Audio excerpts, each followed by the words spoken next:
Trujillo tuvo muy buena relación con los Estados Unidos hasta el presidente Roosevelt. Y cuando salieron de su casa antes de que la mataran, la venía siguiendo Antonio Inver Barrera. Ella misma lo dice y lo corrobora. El día que las mataron, él fue a la casa de Caoba y no quiso comer y se pasó el día agotado y preocupado. En el lugar de los hechos apareció un sombrero con las iniciales AI. ¿Quién es ese AI? Yo siempre he sido partidario de que en ese momento Trujillo firma su sentencia de muerte. Yo apoyo netamente lo que dice el libro de mi madre, que Trujillo no tuvo absolutamente nada que ver. Y matan a Tabito de la Maza, y ahí viene Antonio de la Maza y dice, no, hay que matar a Trujillo. Que la CIA no se basa en el testimonio de una persona. Estamos hablando de uno de los, vamos a decir, centros operativos, primero, más sofisticados que siempre lo ha sido y lo ha tenido los Estados Unidos.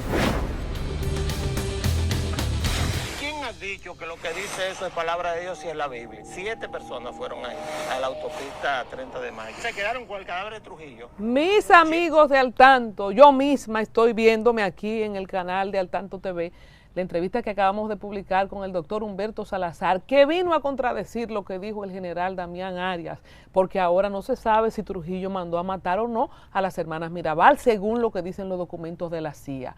Pero, ¿quién mejor que una persona que ya lo hemos tenido antes en esta plataforma, aunque YouTube me desapareció ese programa de los presidenciables, vamos a ver cómo lo recuperamos, que el propio Ramfis Domínguez Trujillo aquí con nosotros? Gracias por compartir en este momento tan importante de la historia con nosotros. Qué gusto, Colombia. Yo creo que es sumamente importante hablar de los datos porque tenemos ahora una gran oportunidad con esa desclasificación de la CIA, donde hemos encontrado una fuente rica de informaciones para realmente corregir y arreglar la historia de la República Dominicana y temas que por años y años se han vendido de una forma cuando hay informaciones que corroboran lo que dice el libro de mi madre y lo que muchos han venido pregonando hace mucho tiempo en torno a la historia de esa época tan importante. Mira, lo primero, Ramfis, que de las cosas que han salido es la confirmación de conspiración, la participación de Gianni Vicini, de Donald Reed Cabral, según estos documentos de la CIA. Ustedes como familia, antes de esta desclasificación, ¿qué cosas manejaban de gente que quizás estaba con Trujillo, de gente que era parte del gobierno y que ocultamente conspiró para sacar a Trujillo del medio? ¿Quién era que ganaba más quitando a Trujillo del medio? Nosotros, mira, desde siempre mi mamá siempre nos hablaba desde el punto de vista familiar, de las personas con las que ella trataba, porque hay que ver, por ejemplo, Juan Tomás Díaz, que era compadre de Tío Negro, de Negro Trujillo, de Héctor Bienvenido Trujillo, incluso cuando el general García Urbáez, que le decían Villía, le lleva la lista o el listado de los complotados que en ese momento se estaba, vamos a decir, investigando. Trujillo ve en la lista a Juan Tomás Díaz y Negro Trujillo le dice, no, Juan Tomás Díaz no, ese compadre mío, ese no va a estar envuelto en ese complot. Y otras personas que señalaban, porque todos los que fueron partícipes de ese asesinato, de ese magnicidio, fueron realmente allegados al régimen. Es por lo cual cuando llega Ramfis Trujillo al país, que le aborda a Johnny Abe, la figura más sangrienta de esos 31 años, que para mí le hizo mucho daño al régimen, hay que decirlo, pues le dice, ven acá, ¿y qué pasó con la seguridad de mi papá? Y él le dice, general, es que nosotros estamos preparados para defender a Trujillo de sus enemigos, no de sus amigos. Entonces, si vemos el listado de todas aquellas personas, Inver Barrera trabajaba con un hermano de mi abuela, con tío Paco, manejándole la cementera. Es decir, que toda esta gente se beneficiaban del régimen. Entonces, ¿qué dicen los documentos de la CIA?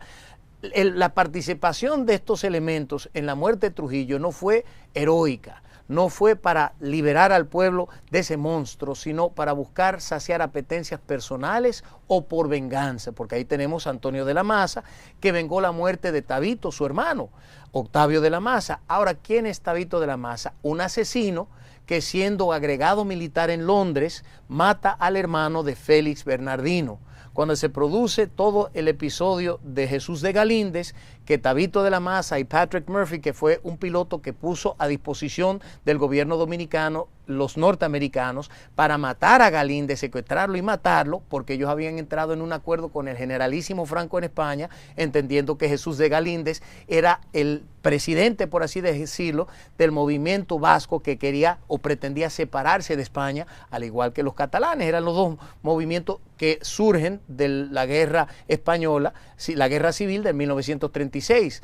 Entonces ahí los gringos dicen, no, vamos a secuestrarlo, vamos a crear las condiciones, le ponen a la disposición.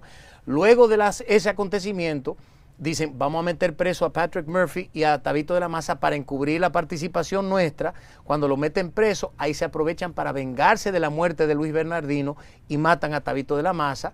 Y ahí viene Antonio de la Maza y dice, no, hay que matar a Trujillo.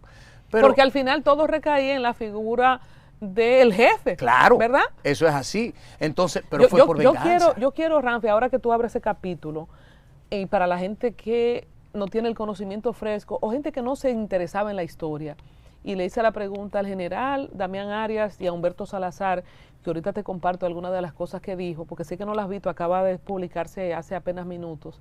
¿Cómo es que Trujillo se forma en Estados Unidos? Es una persona que tiene apoyo de Estados Unidos y luego, dicen esos informes de ahora, que va el patriarca de los Vicini, Gianni Vicini, y va Donald Reed entre los que conspiraron allá en Washington. O sea, ¿cómo es que él primero es amigo de Estados Unidos, de la parte que tú manejas, ¿no?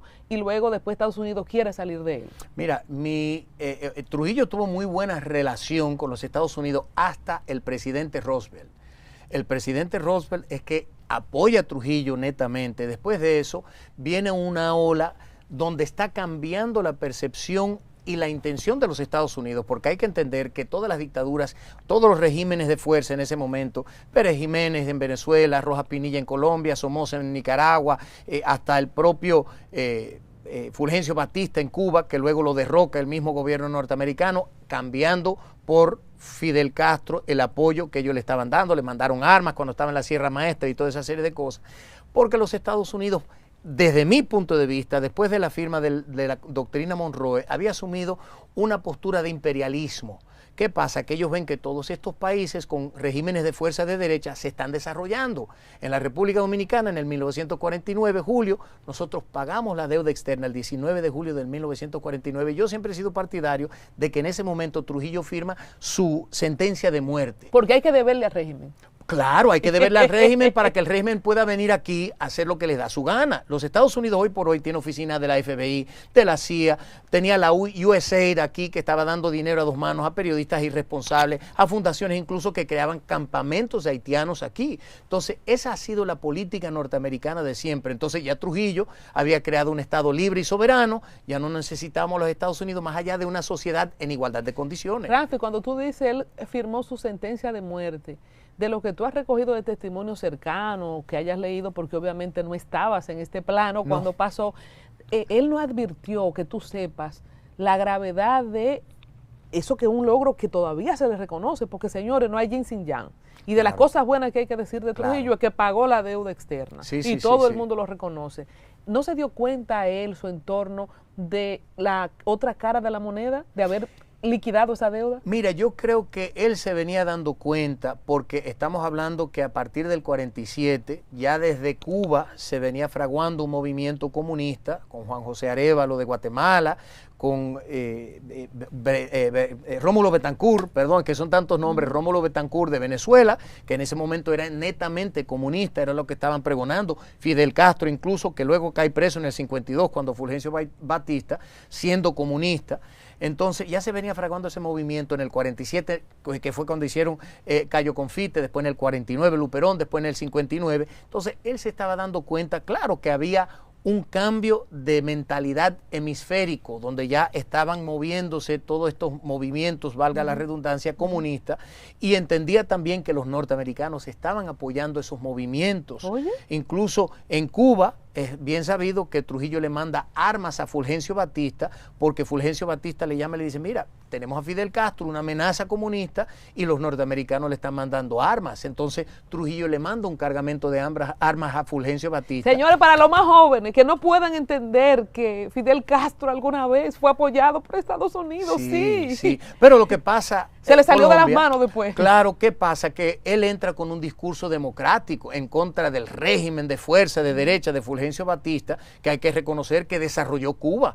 Vamos a hablar de que había incidencia de la mafia y todo eso. Y él vendía el cambio allá, de que el cambio va, ustedes verán. El cambio va, pero lo vendía como democracia. Incluso en enero del 1959, él entra a la Plaza de la Revolución y dice, este es el movimiento y el gobierno democrático porque emana del pueblo. Pero ahí engaña a los norteamericanos, engaña a todo el mundo, y cuando se dan cuenta, arman entonces el operativo de Bahía de Cochinos, que luego de preparado, cuando van a realizar ya el operativo, Kennedy, en un paso de cobardía, les retira el apoyo militar aéreo que le había prometido a este grupo. Y ahí tenemos a Fidel Castro para rato. Dicen los ibaeños, velo ahí. Velo ahí, porque si hubiéramos tenido un Fidel Castro aquí, no le voy a poner nombre, no estuviéramos donde estamos. Esa es la situación. ¿Qué ganaba el patriarca de los Vicini? ¿Qué ganaban los Vicini con la muerte de Trujillo? Confirmado por la CIA que fueron a conspirar a Washington. ¿Qué ganaban? Bueno, tenemos que entender que por un lado los Vicini se desarrollaron mucho económicamente en el régimen de Trujillo, igual que muchas familias hoy pudientes se desarrollaron en el régimen de Trujillo, pero realmente aquí había un poder omnímodo que se llamaba Rafael Leonidas Trujillo Molina, y claro está que ante ese régimen de fuerza había un proceso de agotamiento también. O sea, yo siempre he dicho incluso que para mí el régimen, si hubiese terminado en el 1955, cuando se celebró la Feria de la Paz y Confraternidad del Mundo Libre, reconociendo todos esos logros alcanzados por el régimen hasta el momento, otro gallo hubiese cantado, pero ya después del 55 entra un proceso de agotamiento el régimen. ¿Tú crees que se le fue de las manos a tu abuelo? A veces hay gente que dice, Leonel es muñeca blandita, porque dejó que roben y no puso orden. Es que los presidentes y los gobiernos llegan un momento en que pierden el control y se hacen tan fuertes. Tú decías, Johnny Aves, hay que reconocer que él hizo mucho daño a ese régimen o al periodo que tuvo. Sí. ¿Qué visión tú tienes? Y tú que aspiras también a ser presidente, que tienes tu partido Esperanza Democrática, ahorita vamos a hablar de eso, señores, que debutó en el 4º lugar según la Gallup. Ay, sí. Entonces, tú que aspiras a ser presidente, ¿qué visión tú tienes? ¿Es que se le va la mano a los que están o se aflojan los presidentes? Yo creo que en la medida que va pasando el tiempo, como que se desconectan de la realidad de la sociedad, de lo que está viviendo. Los presidentes ya se rodean de un grupo de personas que se convierten, como dicen los gringos, en yes men, que todo es que sí, que sí, que sí, pero no te dicen la realidad de lo que está pasando. Y al final de cuentas, tú lo que estás viviendo es lo que te dicen tus asesores y no sabes lo que está pasando dentro del pueblo, que está diciendo el pueblo, lo mismo que está pasando hoy por hoy, que al presidente le venden numeritos, porque ese es el trabajo de los ministros, decirle, presidente, todo bien, mira, vamos viento en popa. Tiene un Estos 70. son los números. Tiene un 70. Entonces, él sale a hablar, y por eso yo dije ante el discurso del presidente el 27 de febrero, señores, salgan a la calle para ver lo que está diciendo la gente. Y yo creo que ese proceso de agotamiento incluso lo vimos después de 4 periodos del Partido de la Liberación Dominicana, que ya la gente decía, no, que hay que cambiarlo. ¿Qué tú crees que pasó del 55 al 61? Mira, muchos desaciertos, sin lugar a duda. Tuvimos ya un Trujillo agotado después de no solo 25 años en el poder. Iba para 70 años, ¿eh? Claro, y no solo eso, pero tenía 25 años liderando los destinos del país, pero antes de eso fueron 6 años bajo, obviamente en el gobierno de Horacio Vázquez, muchos problemas en el mundo global, el cambio hemisférico que venía, ideológico también, y toda esa serie de cosas, ataques, invasiones por todos lados, y ya ese régimen entró en un proceso donde se desconectó también de las necesidades del pueblo. Ahí vino el atentado contra Rómulo Betancourt, que para mí fue un error allá en Venezuela, las sanciones de la OEA, que nos trajo obviamente unas condiciones económicas muy fuertes. Entonces, eso fue muy duro. Incluso al momento de matar a las hermanas Mirabal, es importante saber que tenía Johnny Abe, el jefe del CIM, estaba fuera del país justamente negociando unos contratos azucareros. O sea, que no estaba aquí cuando se cometió ese crimen tan horrendo. Precisamente, ya que tú lo mencionas, la postura de Ramfi Domínguez Trujillo sobre esta verdad histórica que Trujillo es que manda y que nadie la dudó nunca hasta que se siembra la duda ahora con el informe de la CIA. ¿Qué piensas tú? ¿Y qué es esto que dice Damián Arias, que tu abuelo era compadre del papá de las Mirabal? Yo nunca había oído eso. Las Mirabal es bien sabido que participaban en las fiestas allá en Borinquen, la casa en San Cristóbal, y también en la casa de Caoba, creo que fueron en algún momento, pero ellos participaban incluso en la fiesta con los guardias, con los militares. Eso es algo que todo eso se conocía, era voz populi del momento. Encima de eso, es bien sabido, ahí está el capitán, ay Dios mío, Juan Pou Castro, que relata que él recogía a Minerva para llevar a Minerva a casa de Ramfis Trujillo en Boca Chica, mientras estuvieron los esposos presos, Manolo Tavares Justo, Leandro Guzmán y comparte. Entonces ella iba a casa de Ramfis porque estaban negociando para que liberaran a Manolo Tavares Justo. O sea que había una cercanía familiar o social. Sin lugar a duda, incluso Trujillo le da permiso, que era poco común o prohibido en esa época, para que Minerva estudiara Derecho.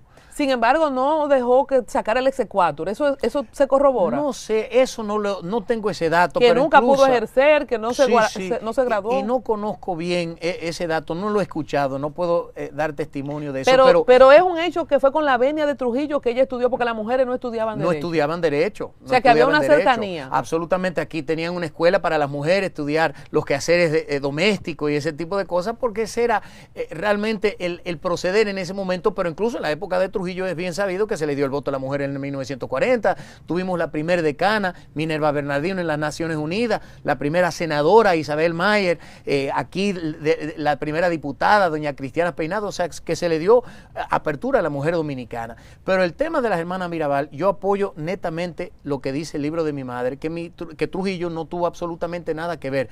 ¿Por qué? Primero, hay que ver que Trujillo duró 30 años en el poder. Era una persona que se conocía las intríngulis políticas y el daño que eso le iba a acarrear. Pero más allá de eso, vámonos a los datos. Lo primero es que hay una comunicación directa de Plato Cox, el agente de la CIA, con Antonio Inver Barrera y Luis Amiá Matió. Eso es sumamente importante, donde los norteamericanos, por medio de este agente, le informan a Antonio Inver Barrera y Luis Amiá Matió, que eran parte de ese movimiento disidente, de que el gobierno norteamericano no se podría involucrar en ningún movimiento adverso al régimen hasta no producirse un acontecimiento desestabilizador. Ahí viene el tema de las hermanas Mirabal. O sea, estamos hablando de que la alta inteligencia, decía el general, una falsa bandera, correcto, asume que si provoca un hecho que logra desestabilizar o enardecer o motivar a las masas, podría... Correcto. Eso es más o menos lo que entiendo. Eso es, y entonces hay otra comunicación en diciembre, luego de la muerte de las hermanas Mirabal, donde los gringos apoyan y aprueban la suplantación de Trujillo con Pupo Román Fernández. Y hay un documento de la CIA que dice que Pupo Román Fernández no tenía la más mínima intención de celebrar elecciones libres, que no tenía la más mínima intención de dejar o dar paso a una democracia, sino que se quería convertir en el nuevo hombre fuerte. Pero más allá de eso, vamos a remontarnos al testimonio en el juicio de las hermanas Mirabal. Ahí en la transcripción del juicio, muy importante, donde Valera Benítez era el fiscal y donde ahí tenemos a Ramón Pina Acevedo, que representaba a la familia de las hermanas Mirabal, que era hijo de Teodulo Pina Chevalier, primo de Trujillo, y donde sale a relucir en el juicio que en el lugar de los hechos apareció un sombrero con las iniciales AI. ¿Quién es ese AI? Antonio Inver. ¿Y por qué lo sabemos nosotros? Porque hay otro testimonio de Miriam Morales, catorcista, antitrujillista, que en una entrevista con el Listín Diario hace algunos años, ella dice que fue la última que vio a las hermanas Mirabal, y cuando salieron de su casa antes de que la mataran, la venía siguiendo Antonio Inver Barrera. Ella misma lo dice y lo corrobora. Entonces, esos datos señalan perfectamente bien. Y lo otro que hay que preguntarse es, luego de la caída del régimen, a los asesinos de las hermanas Mirabal, a Licinio Peña Rivera, Ciriaco de la Rosa, ¿quién los saca de la cárcel? Antonio Inver Barrera, después de la caída del régimen. ¿Y cómo se sabe eso, que fue Antonio? Permíteme, Ramfis, que voy a citar, ¿verdad?, para que tengamos el contraste de la historia. Este es un artículo de el periódico El Día del año 2021 y cuenta Fafa Taveras este testimonio. En junio de 1962 fue iniciado el juicio contra Ciriaco de la Rosa, Alfonso Cruz Valerio, Emilio Estrada Mayeta, Ramón Emilio Rojas Lora y Néstor Antonio Pérez Terrero, acusados autores materiales del múltiple crimen de las 3 hermanas Mirabal y del chofer de la Cruz, Rufino de la Cruz. De la Cruz, que hay que mencionarlo también. Entonces, como cómplices fueron juzgados Sandito Almonte, Candito Torres Tejeda, ausente en el juicio, jefe de operaciones del Servicio de Inteligencia Militar SIN, en la estación central de la ciudad Trujillo, Víctor Aliciano Peña Rivera, jefe de operaciones del SIN en el Cibao, y bajo cuya dirección fue ejecutado el crimen. Silvio Antonio Gómez Santana, Viterbo Álvarez Pechito, Pedro Peña Ortiz y David Oliveiro. Entonces, la Cámara Penal de Santo Domingo le pone la pena máxima de 30 años de prisión, excepto a Ciriaco de la Rosa, quien fue sentenciado a 20. Entonces, a donde cito a Fafa Taveras es que cuenta que los sentenciados fueron llevados a la Fortaleza Osama y cuando explotó la guerra del 65 junto a Juan Miguel Román, el movimiento 14 de junio, acudieron al lugar en acción combinada con los militares comandados por el coronel Lora Hernández, pero ya los prisioneros no estaban allí. Eso es lo que quería, cuando tú dices que Inver Barrera lo saca, ¿de dónde tú sustentas esto? Lo que dice Fafa es, fuimos directamente a la gente del 14 de junio a la cárcel y encontramos que habían abierto la cárcel y no había ningún preso dentro. Los asesinos de las hermanas Mirabal solo duraron 2 años en prisión. Eso es así. Hay un documento de la CIA que corrobora que fue Antonio Inver Barrera que lo saca de la cárcel. Entonces dice Humberto Salazar ayer aquí que lo que digan la gente de la CIA no es palabra de Dios, porque eran gente que estaban recibiendo información de personas que querían salvar a Trujillo, y ahí te pongo este plato.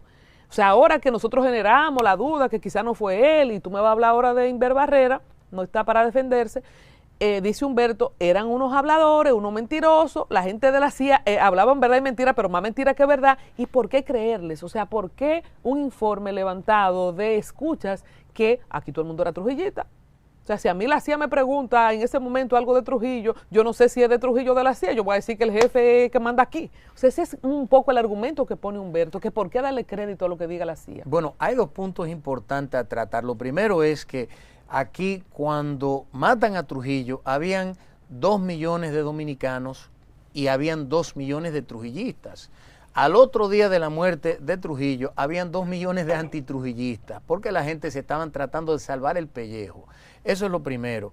Y eso se puede corroborar con las acciones a los pocos días de la caída del régimen, donde empiezan a meterse a las casas de los familiares de Trujillo que habían huido del país, empiezan a tumbar la estatuilla y todas esas turbas que se estaban formando, que incluso hay entrevistas de Ramfis Trujillo con la CIA donde hablan de esas turbas que se habían formado por todo el país. Entonces, eso es un dato.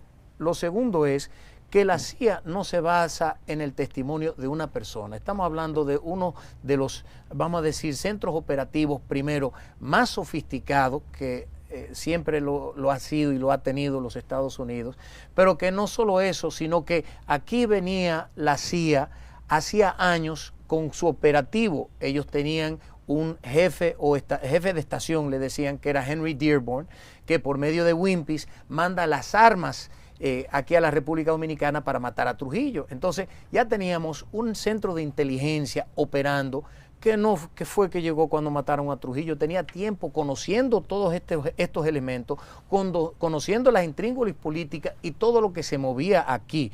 No hay un solo reporte de la CIA que se va a basar en un solo testimonio.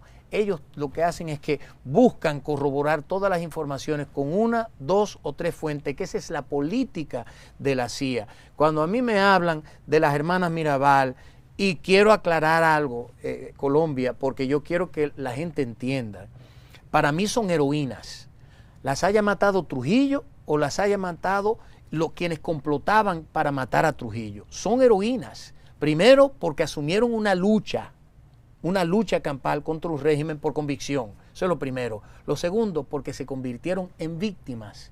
Por su accionar político, se convirtieron en víctimas. Son heroínas y hay que celebrarlas como tal. Eso no le quita absolutamente nada que no haya sido Trujillo que le dio la orden. Incluso creo que las engrandece aún más, porque se convierten en víctimas de quienes pretendían derrocar el régimen de Trujillo. Y eso es importante señalarlo. ¿Y tú internamente, en tu fuero interno, crees esa versión de la CIA?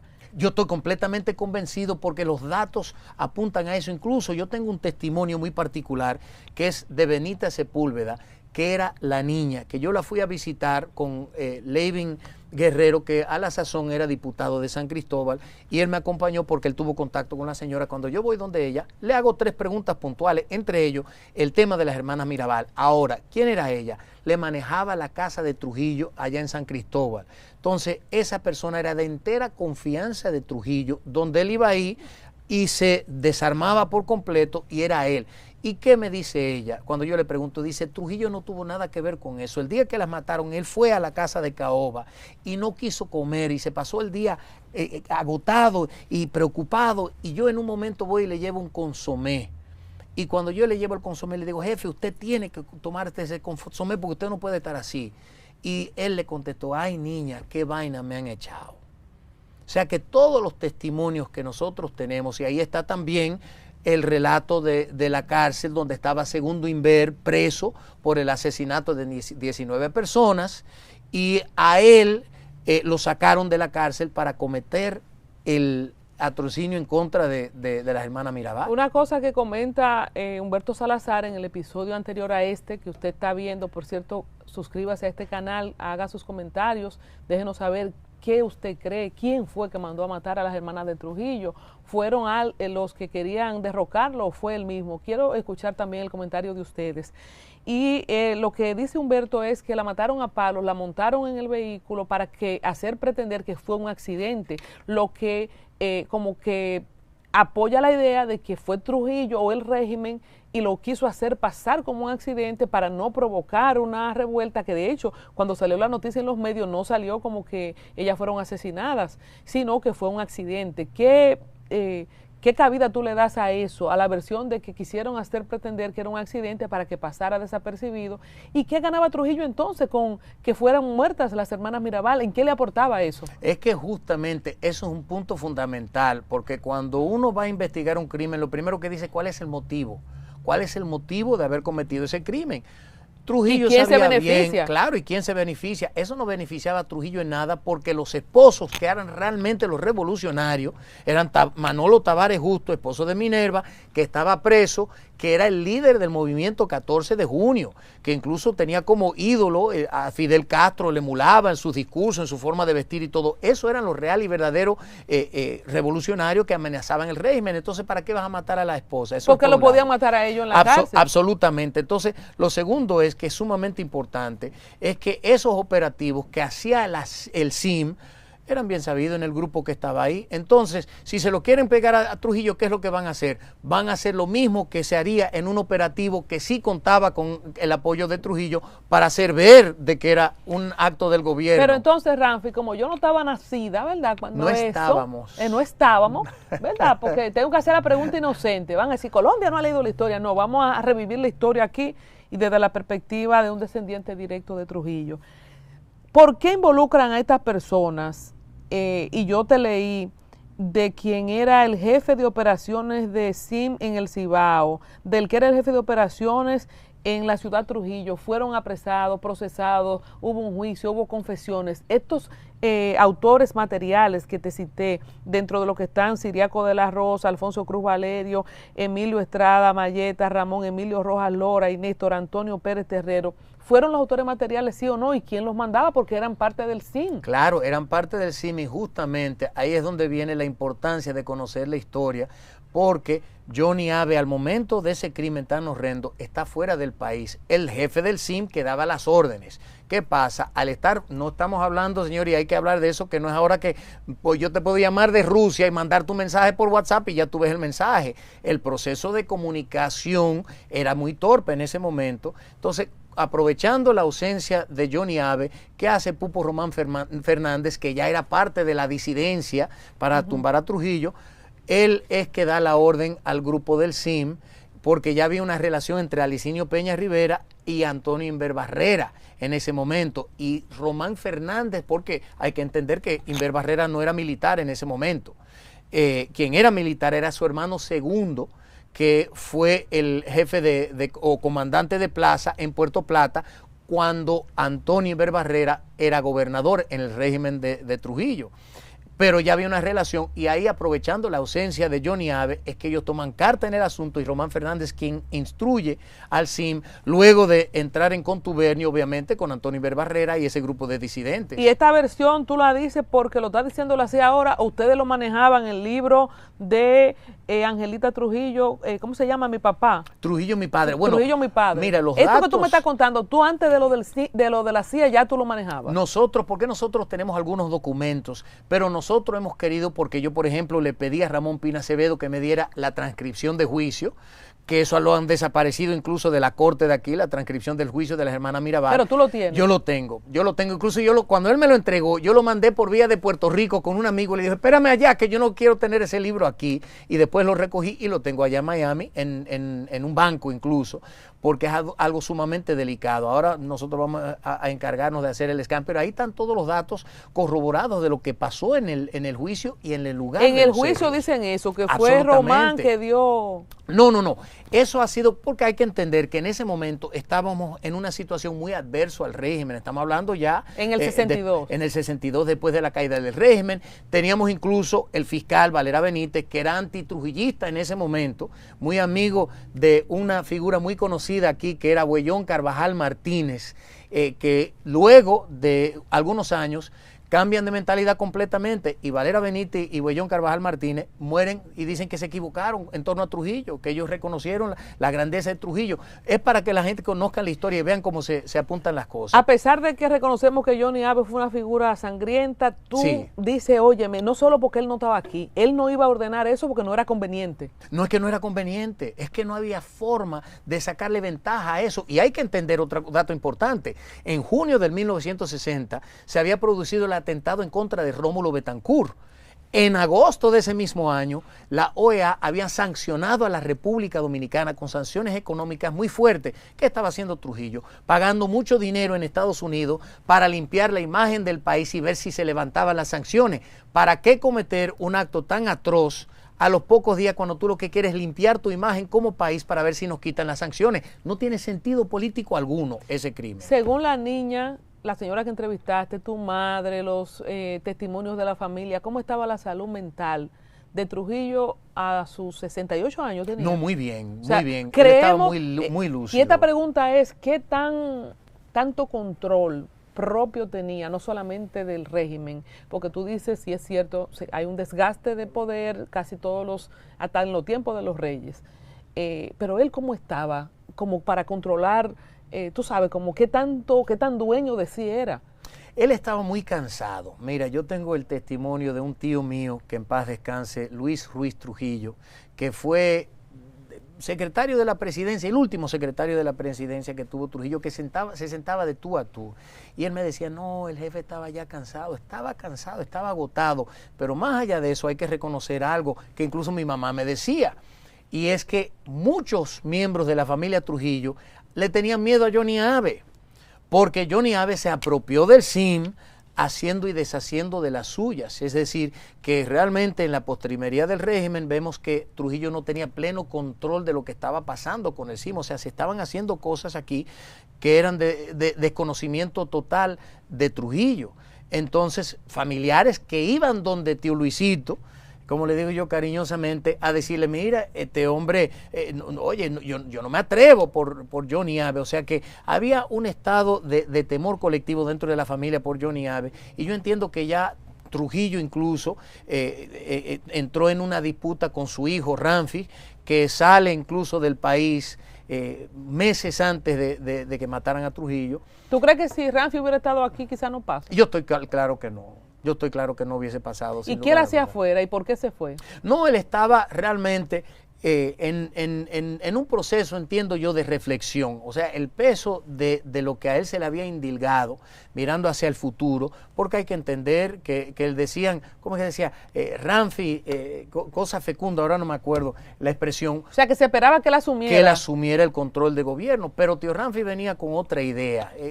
Ramfi venía, incluso mi abuelo decía que ellos tenían una mente muy abierta, mi mamá y Ramfi, porque ellos decían, papá, pero vamos a celebrar elecciones y vamos a hacer esto y vamos a hacer lo otro, porque tenían una mentalidad mucho más moderna, estaban ya buscando, vamos a decir, la apertura democrática en la República Dominicana. Esa era la inquietud que ellos tenían, que obviamente en un régimen de fuerza, tú no puedes hablar de eso porque eso es una debilidad. Incluso ahí vamos nosotros con el tema de las Mirabal, que dicen, ¿y por qué Trujillo no investigó? Trujillo investigó, iba a sancionar a Pupo Román Fernández y a todos los que estaban envueltos en ese proceso. ¿Qué pasa? Que ahí viene negro Trujillo, porque hay que entender que Pupo Román Fernández estaba casado con una sobrina de Trujillo, estaba casado con la hija de tía Marina, de Marina Trujillo, la hermana del jefe. Entonces, ¿qué pasa? Que negro Trujillo le dice a Trujillo, pero Chapa, no le puedes hacer eso a Marina. Román lo que pensaba que te estaba resolviendo un problema y viene a tratar de aupar lo que había hecho Román Fernández, por lo cual dejan eso así. Porque la otra cara de la moneda es que ante la debilidad del régimen, porque pues se puede realizar un crimen de esa envergadura sin el conocimiento del régimen, eso desdice de la fortaleza y puede ya denotarse como una debilidad del régimen. Que ya entonces, no está en control. No, ya no está en control. Eso no se podía permitir en un régimen de fuerza. Entonces eso se quedó así. Y eso se quedó impune. Y en algún momento en el tiempo entre el derrocamiento, la muerte de Trujillo y el evento de las Mirabal, no hubo cuestionamiento, como de lo que tú sepas, de lo que te hayan dicho o leído, que eso se quedó así, pero obviamente, ¿verdad? Tenían dueño esas muertas. O sea, ¿cómo fueron esos meses hasta antes de que tú sepas? Bueno, realmente no desconozco las intríngulis, vamos a decir, específicas. ¿De qué pasó ahí? ¿De qué pasó ahí? Pero evidentemente había una relación con los padres de Minerva, con Trujillo, había un acercamiento.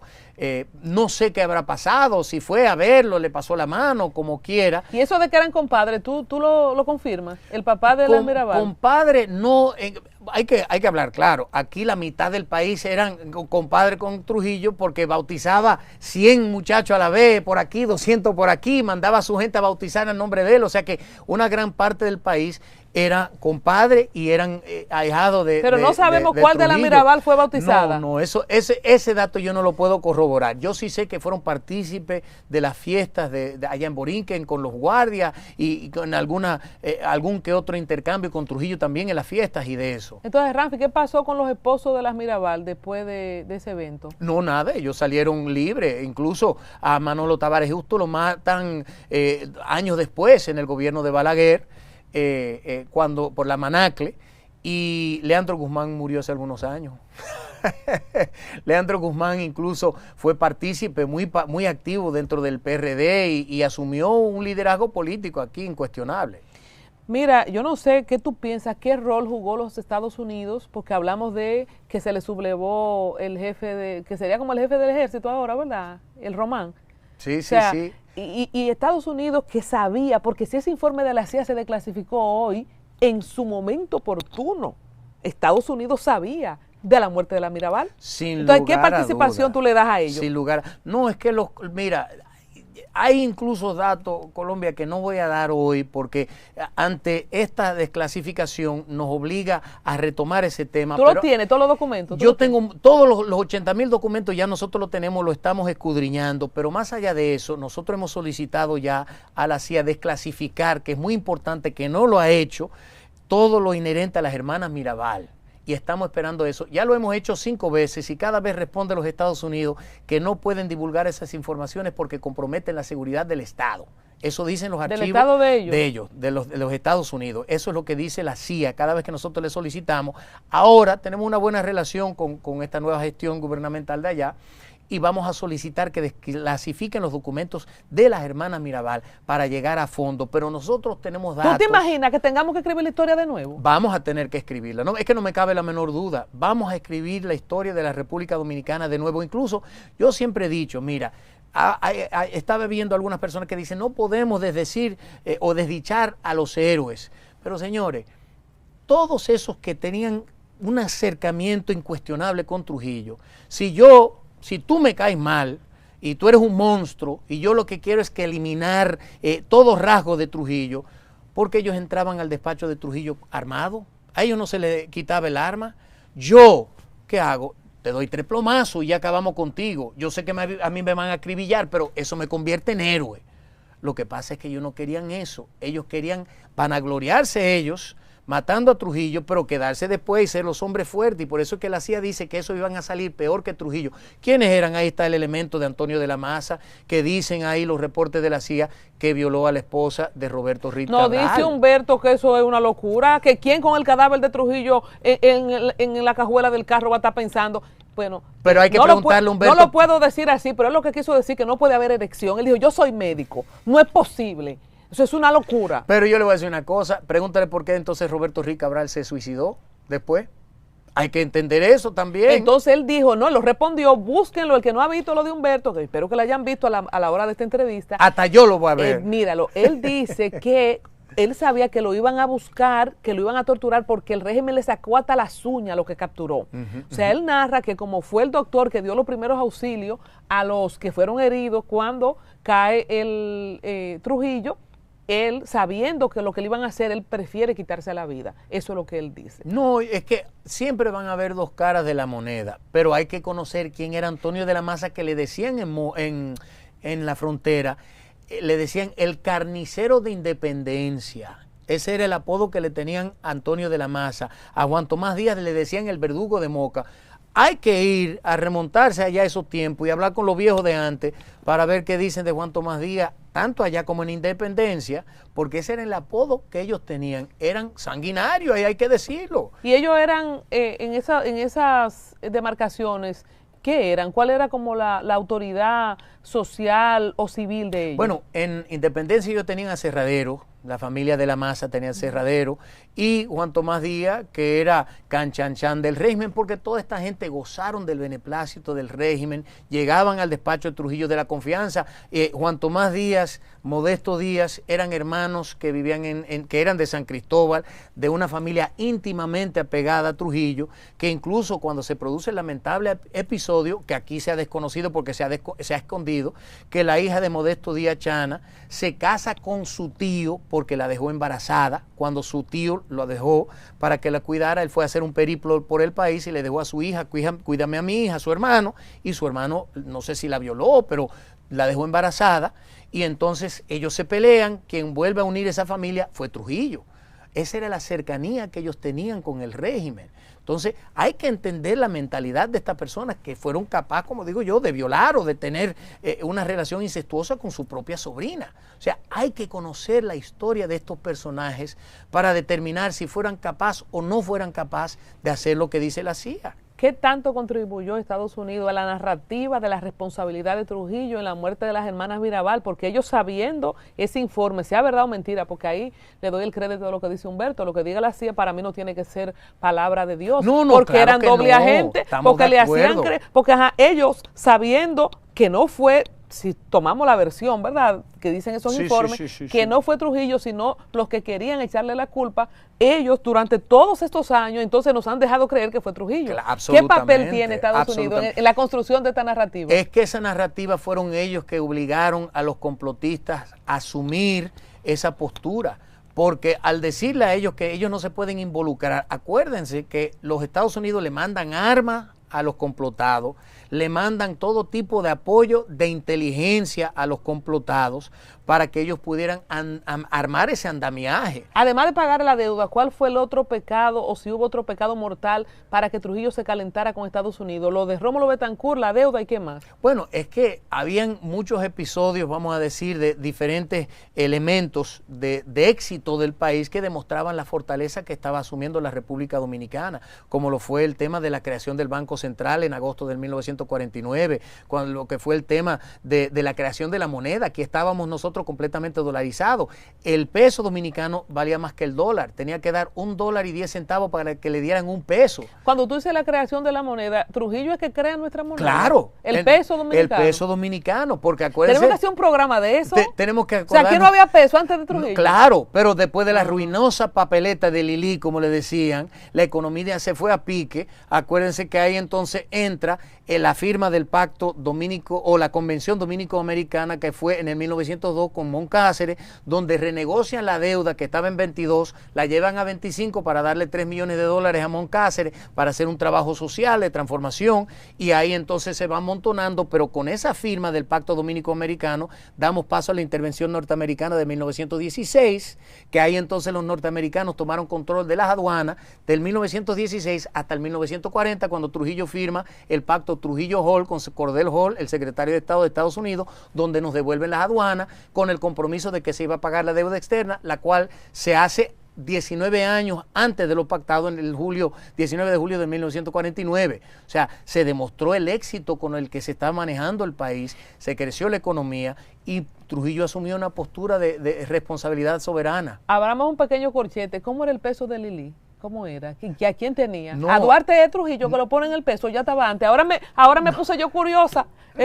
No, es que nosotros hemos tenido moneda y la papeleta del Lili, porque acuérdense que ¿Y el quién valor... estaba en la papeleta del Lili? Es lo que quiero saber. No, mira que yo no he visto una de esas. Yo no ¿Quién la he visto. puede, yo no la he señores visto. que están Yo he viendo visto este la programa? moneda, yo he visto la moneda. Mándenme una papeleta de Lili si alguien la tiene. Pero yo espero que tengamos Le una. dicen una ruinosa papeleta porque acuérdense que nosotros imprimimos el papel, el peso se imprime, pero para pagar deuda y eso imprimieron, lo cual al imprimir obviamente una divisa, tú estás devaluando el valor, o sea, ya no tiene valor mientras más, y eso fue lo que pasó, la caída del peso con esa ruinosa papeleta de Lili. Y ahí entonces se dolarizó la economía al punto donde aquí todo era en dólares. Entonces, sumado a que le fue muy bien a Trujillo económicamente y a que viene el desgaste obligado después de 25 años de gobierno y que se enquistan unos Johnny Aves y todo eso. Y el cambio de mentalidad norteamericano, de que querían a los comunistas o lo que ellos entendían iban a traer democracia. Te voy a hacer una país. Pregunta que no le hice ni al general ni a Humberto. ¿Y la figura de Balaguer? ¿Y Balaguer dónde estaba y qué hacía? Porque tú me has mencionado a Inver Barrera, pero Balaguer estaba ahí, Ramfe. Sí, Balaguer fue... ¿Qué dice la CIA de Balaguer? ¿Dice algo? Balaguer fue muy astuto, porque Balaguer llenó un... ¿Estaba o no estaba en el complot? ¿Estaba o no estaba? Yo no tengo claro. Hay personas que dicen que sí, que le fueron a abordar, o una famosa anécdota que dicen que fueron donde él a decirle, porque al momento de matar a Trujillo él era presidente. Él asumió la presidencia en el 1957 del país. Hay que entenderlo. Antes de eso fue secretario de Educación aquí. Antes de eso le escribía los discursos a Trujillo y un sinnúmero de cosas. ¿Y cómo se da eso, Ramfi? Que Trujillo estaba ahí pero no estaba, y los presidentes títeres. No, presidente títere, porque él quería dar, obviamente, yo incluso le dije a un gran amigo, cuando fuimos a Puerto Rico, que estábamos comprando unos documentos y sale el hecho de que habían dos partidos en la era de Trujillo, y yo le dije, para que la gente dejen de estar hablando pendeja, habían dos partidos. ¿Cómo se llamaba? Uno el Partido Dominicano y el otro el Partido Trujillo. Y porque querían dar la percepción de que era una democracia. De Balaguer era presidente porque Trujillo lo designó. Claro, Trujillo lo designó. ¿Y cómo se daba eso? No, se hacían unas elecciones. Como en Inglaterra, te nombro caballero de la Real. Entonces Trujillo lo nombró. Se hacen unas elecciones. Aquí han habido algunas elecciones cuestionables también, entonces se hacen unas elecciones, sale elegido el presidente Balaguer luego de la escogencia de Trujillo. Yo te digo a ti que hay gente que tiene una capa mágica, porque Balaguer era el presidente cuando matan a Trujillo, pero no se menciona, porque algo tenía que saber. Entonces esa anécdota que dice cuando le van a plantear. No, que él fueron y le dijeron, mira, tal y tal cosa, y que él dijo, mira, ustedes no han estado aquí, yo no sé nada. Como que no sé qué, yo no sé si es cierto. Se lavó la mano. Claro, ahora yo sí entiendo algo. Balaguer tuvo un rol muy importante en la sociedad cuando vuelve en el 66, que fue tomar un país que viene de una guerra civil, la guerra de abril, y convertirlo en un país democrático y tratar de unificar un país que estaba completamente desarticulado. Y ese fue el papel tan importante que él jugó. Fue obviamente un momento difícil y mucha gente critica los primeros 12 años de Balaguer por... Espérate, pero no te vayas a los 12 años, porque no. Es que yo estoy... ahí en el 61, en el 60, desde el 57 Balaguer estaba Desde el 57. sentado en la silla aquella. Sí, que Trujillo se lo ofrece a Ramfi, Ramfi dice que no, y entonces eligen a Balaguer. ¿Por qué dice que no? Mira, yo creo que él no se sentía preparado, porque hay que remontarse a esa época. La gente habla de mi mamá como si hubiese sido una vieja. Mami salió de aquí con 22 añitos. Tío Ramfi salió de aquí con 32 años. ¿Qué madurez puede tener una persona con 32 años para dirigir los destinos del país? Es muy difícil. Omar Fernández tiene 32 y quiere ser presidente. Es complicado, es complicado. ¿Tú quieres respuesta? Él tiene 32. Sí, eso es así. Digo, él no ha dicho, eso es la gente que lo pone en eso. Eso dice, la cosa ¿verdad? es que tenía 32 y no quiso. Y no quiso, bueno, al momento de la caída del régimen no, pero al momento de que se le ofreciera en el 57, Ramfi lo que tenía era 27 años, 28 años. Entonces Balaguer, dicen por ahí que la persona más informada del país es el presidente. Sí. Y él era el presidente. Él no iba a saber que le tenían esa encerrona. Es que yo creo que incluso Trujillo lo dudaba por las personas que señalaban como parte del complot. Cuando tú le dices a alguien, mira, cuando a mí me dicen que personas allegadas a mí, de mi círculo, están diciendo tal cosa en contra mía, yo lo tengo que cuestionar. Y yo no soy Trujillo. Pero, O sea que aunque Balaguer supiera, quizás lo dudaba, oye, igual que porque Trujillo. tenía a Inver Barrera, que era empleado de su cuñado. Tenía entonces a Juan Tomás Díaz, que era compadre de Negro Trujillo, de Héctor Bienvenido Trujillo, que se juntaban todos los días en la finca. Digo, todos los fines de semana se juntaban en la finca. Modesto Díaz, presidente del Partido Dominicano. Eran gente del entorno de Entonces, Trujillo. cuando matan a Trujillo, llega Ramfi. ¿Qué es lo primero Claro. que hace Ramfi? ¿Cuál es su papel?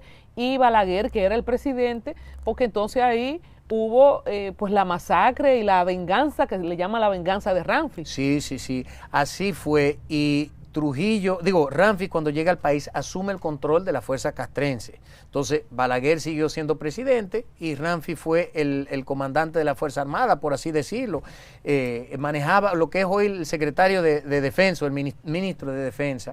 Y ahí entonces ellos empiezan ese proceso de transición. El proceso donde Ramfi está en dos aguas. ¿Qué hago? Me quedo aquí hasta las elecciones nuevas. Balaguer, por otro lado, tratando de posicionarse también, porque obviamente fue una pugna política fuerte en ese momento, con muchas incógnitas, porque, bueno, ya sabían quién eran los asesinos, pero no sabían cuál era el grupo de complotados. ¿Con quién sí, con quién no? Claro, con quién sí, con quién ¿Y Balaguer no. qué decía de las hermanas Mirabal en ese tiempo? ¿Dijo algo?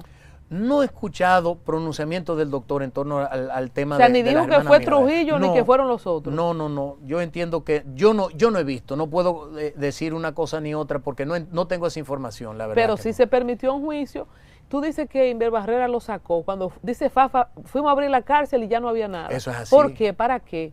Porque ellos al final de cuentas iban a hablar y iban a señalar a Antonio Inver Barrera de alguna forma, o él iba a tener que resolver ese problema de ¿Y una cómo forma tú u sabes otra. que fue él que lo sacó? Porque ahí eso lo corroboran unos informes de la CIA. De lo de ahora. Sí. Hay informes de la CIA que ¿Y cuál era el establecen papel de eso. Inver Barrera? Ahí. Bueno, en ese momento, estamos hablando en el 62, 63, ahí él estaba ya involucrado porque él fue parte del Consejo de Estado también.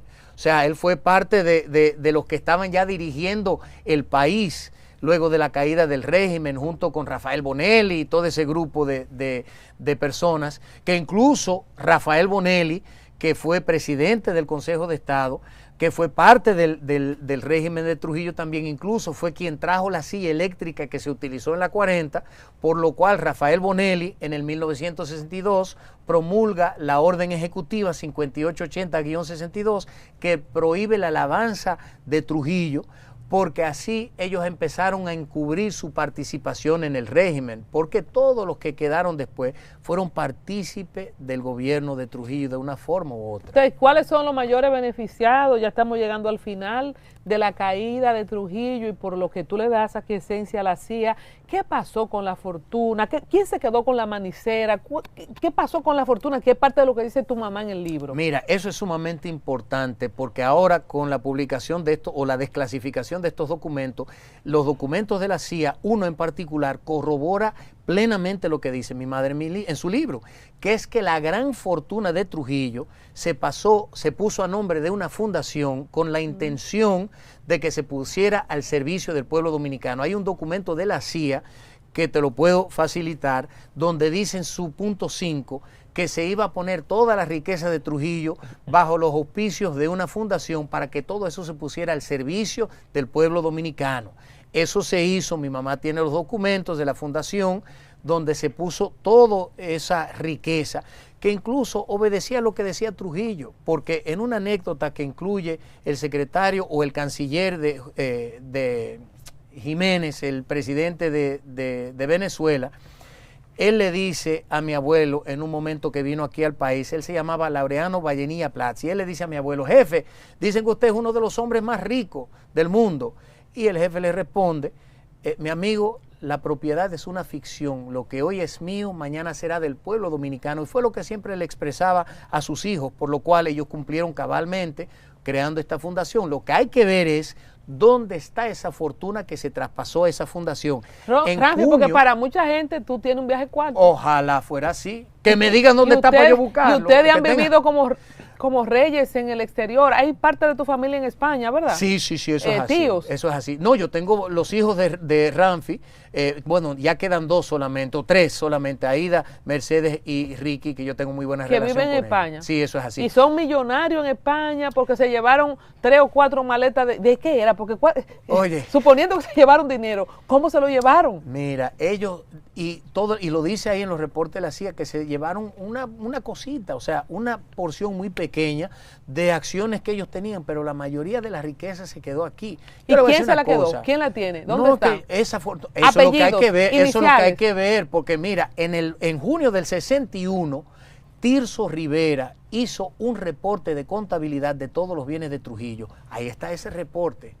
Hay que coger ese reporte y ¿dónde empezar. está? Manicera. ¿Quién la tiene? Tal periódico. ¿Quién lo tiene? Casa tal. ¿Quién lo tiene? Eso es lo que hay que ver. ¿Cuánto pagó por eso? Eso es lo que hay que ver. Todas esas ¿Éramos propiedades. más ricos como país cuando Trujillo? Sin lugar a duda. No teníamos deuda externa, teníamos una... ¿Pero era de Trujillo o era del país? No, es que, mira, nosotros teníamos empresas que eran obviamente empresas estatales. Aquí se creó Dominicana de Aviación, la primera línea bandera de la República Dominicana. Aquí nosotros teníamos fábrica de zapatos, fábrica de armas, que nosotros exportábamos las armas. Aquí nosotros teníamos fábrica de pintura, fábrica de cristal. Aquí nosotros éramos un país completamente autosuficiente. Aquí se impulsó el campo dominicano a tal punto que representaba el 50% del Producto Interno Bruto del país. Los campesinos se veían apoyados hoy por hoy, y yo le exhorto a cualquiera que vaya al campo y pregunte ¿cómo van ustedes? Y le van a decir lo que me han dicho a mí siempre: los únicos 2 que se preocuparon por el campo fueron Trujillo y Balaguer. Y es una realidad absolutamente ineludible. La relación de Balaguer con los Trujillo? ¿Cómo terminan? Balaguer se queda como presidente, ¿qué pasa con tu tío? Mira, Balaguer tenía una tarea muy difícil por delante, porque él sabía que contaba con los trujillistas porque lo ven a él como un heredero del trono de Trujillo, pero tenía que conquistar a los antitrujillistas. Entonces, mi abuelo... ¿Qué maestro? No, Balaguer, un maestro mío. de la política, un maestro de la política, y es bien sabido, y hay que decirlo, que el problema más grande que enfrentaba Trujillo, más allá obviamente de los adversarios políticos, era su familia, que le daban muchos problemas buscando protagonismo y riquezas y como demás. Danilo y los gobierno. hermanos, ¿eh? Eso dicen. en eso hay experiencia familiar. ¿Y qué tan grande era la familia de Trujillo y qué demandaba? Mucho, porque tenía 11 hermanos y hermanas, eran 11. Uno de ellos, tío Pipí, tuvo solamente 64 hijos, de todos los colores y todos los sabores. ¿Qué es? ¿Apellido Domínguez? No, ese es Trujillo, aunque sabe Dios si una Domínguez cayó ahí también. ¿Cuántos hijos tuvo? 64 hijos. ¿Con cuántas mujeres? No, yo no sé cuántas. ¿Quién sabe? Cuando a mí se me aparece alguien, chinito, negro, blanco, azul, de cualquier color, y me dice: yo soy primo, dijo, de tío Pipí. Dice: ¿cómo tú sabes? Digo, adivinando. Entonces, toda esa familia demandaba poder. Claro, era una familia que exigía mucho, lógico, porque toda la familia al llegar a poder es así. Entonces Balaguer fue muy cauteloso con eso, pero Balaguer asumió su papel en traspasar lo que era el capítulo del Trujillato a pasar una democracia que fue, por eso es que le dicen que fue el padre de la democracia. ¿Lo conociste? Sí. había venido 3 veces al país, una vez con mi madre en el 79, otra vez con mi hermanita, que me lleva un año, en el 86 a pasarme una semana, y en el 92 yo vine. Tuve la oportunidad para hacer una diligencia y fui al Palacio donde el doctor. Y cuando fui al Palacio, la verdad que me dio mucho gusto porque pude denotar realmente la figura histórica con la que me estaba juntando y pude, obviamente, luego de escuchar tantas anécdotas y tantas vivencias, pues tener ese tú a tú con el doctor. ¿No le hiciste ninguna pregunta? La verdad que lamento eso. Hablamos de muchos temas, incluso me impresionó porque él me preguntó por todos los hermanos míos, por nombre, apellido y apodo. ¿Y no le dijiste, aquí entre nosotros, doctor, por qué no cuidó un poco lo de la Mirabal? Si usted supo eso, no, ¿Qué tanto tú crees, o para mucha gente lo de la Mirabal fue el detonante que destrozó, que marcó el final de Trujillo? ¿Tú crees que es así? Sin lugar a dudas. O sea, que si fue pensado por los adversarios fue un golpe certero. Fue un golpe mortal y certero, sin lugar a dudas, porque ahí viene el repudio del pueblo, de las fuerzas internacionales, que conjuntamente con el tema de Rómulo Betancourt, lo de Galíndez, que en ese momento tampoco se conocía la complicidad de los norteamericanos en ese capítulo. Incluso hay una película con Harvey Keitel que se llama Los Archivos Galíndez, The Galíndez Files, donde aclaran también ese capítulo que se lo quisieron achacar a Trujillo. Y ahí en ese momento histórico dicen, concho, le mató a Galíndez, mató a Rómulo Betancourt, mató a estas mujeres, hay que eliminar ese tirano, ese déspota, ese monstruo. Y esa fue la retórica internacional. ¿Y es verdad que le declaró la guerra a Hitler también? Sí, eso fue cierto. Y dicen que Hitler, Alberto, dice, ¿y cuál es República Dominicana? Y dice ahí que cogió una pluma y le dio así, y le dio un tintazo y dice, ya no existe. Era retado el hombre. Sí. Balaguer pudo cuidar mejor en esa dicta blanda, como yo le llamo, y le llaman algunas personas, la imagen de Trujillo, o para quedarse tenía que ser partícipe de borrar, y de ahí esta ley de no glorificar y prohibir el culto a Trujillo? Es que esa ley fue, Rafael Bonelli en el 62 que la promulgó, no contaba, porque era un gobierno de facto, no contaba con el apoyo de un Congreso, y yo entiendo que para Balaguer fue muy difícil asumir esa responsabilidad histórica, y la preocupación de él no era Trujillo, eso era pasado. Y una persona leída, yo entiendo que él entendía que este momento iba a llegar, donde la historia se esclarecería en su debido momento. Heródoto, el padre de la historia griega, siempre decía, muy conocido, que el tiempo levanta el polvo de la historia para colocarlo en su justo lugar. Y eso estamos viendo ahora, que por fin, producto del trabajo, la desclasificación de los documentos, que solo hemos visto este pedacito, hay mucho más por conocer. Y repito, hay datos que no quiero dar todavía como evidencia, porque incluso aquí, en el lugar de los hechos, lo voy a dar como antesala, habían 3 agentes de la CIA. 3 agentes de la CIA en el lugar de los hechos cuando mataron a Trujillo. Y ahí lo voy a dejar con esa incógnita, porque hay muchos datos que nosotros vamos a revelar próximamente de ese capítulo. Tómame en cuenta esta plataforma Al Tanto TV para tu revelación. Esa fue una revelación. Que desde el 2019, cuando hicimos Los Presidenciables, que es un programa de esta plataforma, que te entrevisté, me desaparecieron el programa. Increíble. Porque te estoy apoyando desde el 19. Eso es así, eso es así. En ese tiempo eso no era fácil, no todos los medios te abrían. Dilo, yo echándome mi propia coba. Es así, no fue fácil. Nosotros hemos echado una lucha campal. Me borraron el programa. Sí, Primera vez en 16 años haciendo entrevistas que se me pierde un programa. Hemos echado una lucha campal. Increíble. Finalmente, si le quitamos la peste, la mancha negra de las Mirabal, ¿tú crees que el legado de Trujillo, y por ende en beneficio a tu proyecto, porque tienes un partido, Esperanza Democrática, que la Gallup ha dado en su última publicación, que está en un cuarto lugar, ¿verdad? Impresionante, en menos de 2 años. ¿Te da chance eso a ti de llegar?